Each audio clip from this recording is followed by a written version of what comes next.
नमस्ते friends and welcome back to my YouTube channel. I hope आप सब बहुत ही अच्छे होंगे। तो आज के वीडियो में मैं आज आपके साथ कुछ ऐसी अमेजिंग टिप्स शेयर करने जा रही हूँ कि जिसमें आपका जो किचन का जो काम है वो लगभग कम ही हो जाए। तो ऐसी सारी जो टिप्स है अगर वो हमें पता चले तो हमारा जो किचन का जो काम है उसका जो टाइम लगता है वो टाइम आपका बहुत ही कम हो जाएगा। तो आज के इस इंटरेस्टिंग से वीडियो को हम स्टार्ट करते हैं। तो फर्स्ट टिप है किचन की, वो है जो हमारे किचन में कंटेनर्स हमें रेगुलरली और फ्रिक्वेंटली हम यूज़ करते हैं, जैसे कि ऑयल का कंटेनर रहेगा या फिर घी का कंटेनर रहेगा, वो हमें रेगुलर बेसिस पे लग जाती है। तो वैसे वाले कंटेनर्स को आप इस तरह का ट्रे यूज़ कर सकते हो और वो आप आपके काउंटर टॉप पे रख सकते हो, जिससे हमारा जो कैबिनेट के जो डोर्स है ड्रॉवर्स है वो बिल्कुल भी ख़राब नहीं होंगे और इनको हम रेगुलर बेसिस पे क्लीन कर सकते हैं।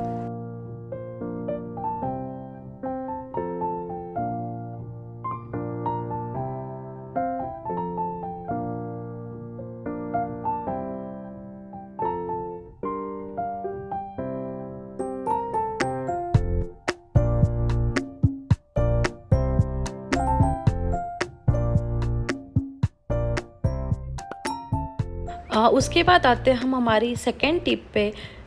तो जब भी हम किचन के प्लेटफॉर्म पे जो भी काम करते हैं, जैसे कि आटा भूनना है जिससे हमारा जो आटा है वो बाजू में फैलता है, तो उसके लिए आप इस तरह का नैपकिन आपके काउंटर टॉप पे रख सकते हो और उसके ऊपर आप आटा भून सकते हो।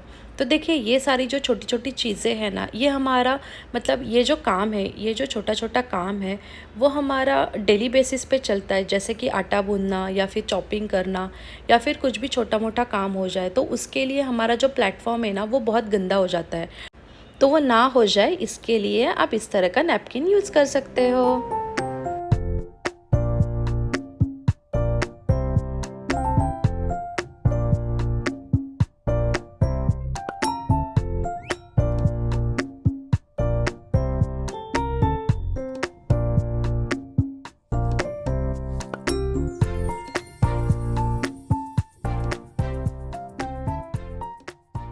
उसके बाद आते हैं हमारे नेक्स्ट टिप पे, जिससे हमारा जो किचन है वो बहुत ज़्यादा मेसी नहीं लगेगा।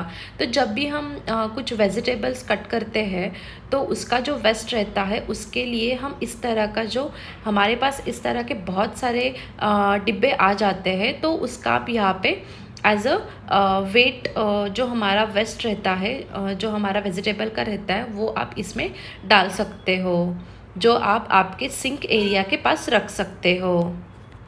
और जब भी हमारा सब काम ख़त्म हो जाए उसके बाद आप इसको बड़े वाले डस्टबिन में ट्रांसफ़र कर सकते हो।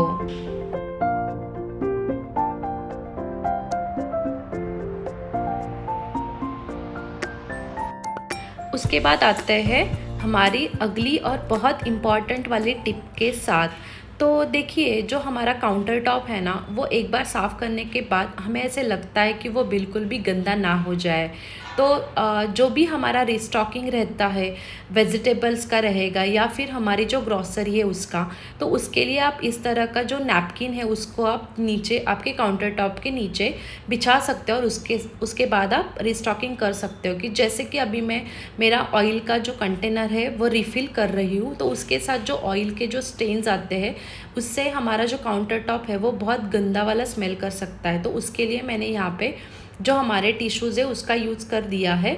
और जब भी मेरा ये काम हो जाएगा तब मैं ये जो टिश्यू पेपर जो भी मैंने लिया है, अगर कुछ इधर उधर फैल गया है तो उससे मैं साफ़ करके वो टिश्यू पेपर डस्टबिन में डाल सकती हूँ।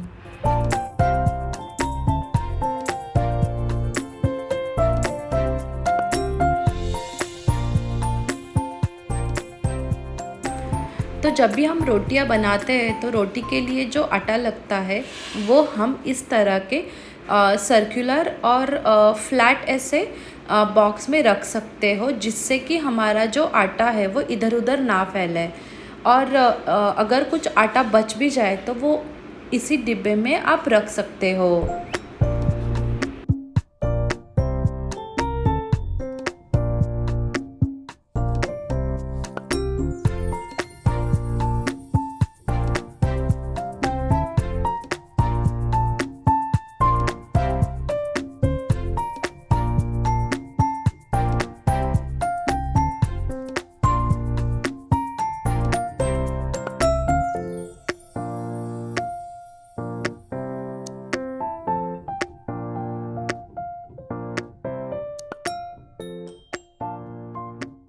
हमारा जो स्पाइस बॉक्स है वो बार बार यूज़ करने के बाद गंदा हो जाता है, तो हम सोचते हैं कि ये जो सारे स्पाइसेस के बाउल्स है वो ख़त्म होने के बाद उसको साफ़ करें। पर वैसा ना करके आप अगर उसको वीकली साफ़ करोगे तो वो गंदा नहीं दिखेगा। किचन हमारा साफ़ सुथरा रखने के लिए आप किचन के फ्लोर पे भी एक इस तरह की मैट यूज़ कर सकते हो।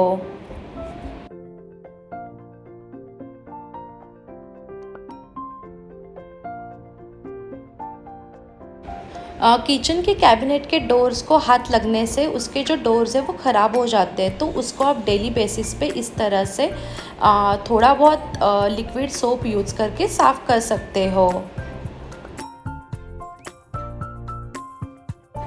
कुछ रोज़ लगने वाली चीज़ों के लिए आप इस तरह का ऑर्गेनाइज़र यूज़ कर सकते हो। जैसे कि हमारा रोटी बेलन है वो हमें रेगुलरली लगता है, तो उसके लिए आप इस तरह का स्टैंड ले सकते हो।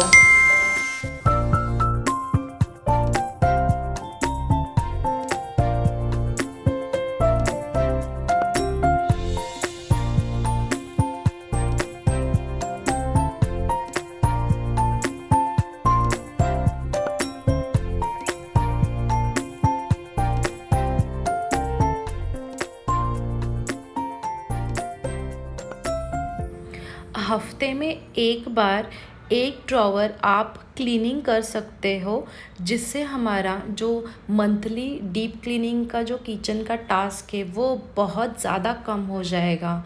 और इन सारी चीज़ों से हमारा जो किचन है वो बिल्कुल भी बहुत ज़्यादा गंदा भी नहीं होगा। तो ये सारी जो चीज़ें हैं ना वो हमें मोटिवेट कर देती है किचन में अगले काम के लिए।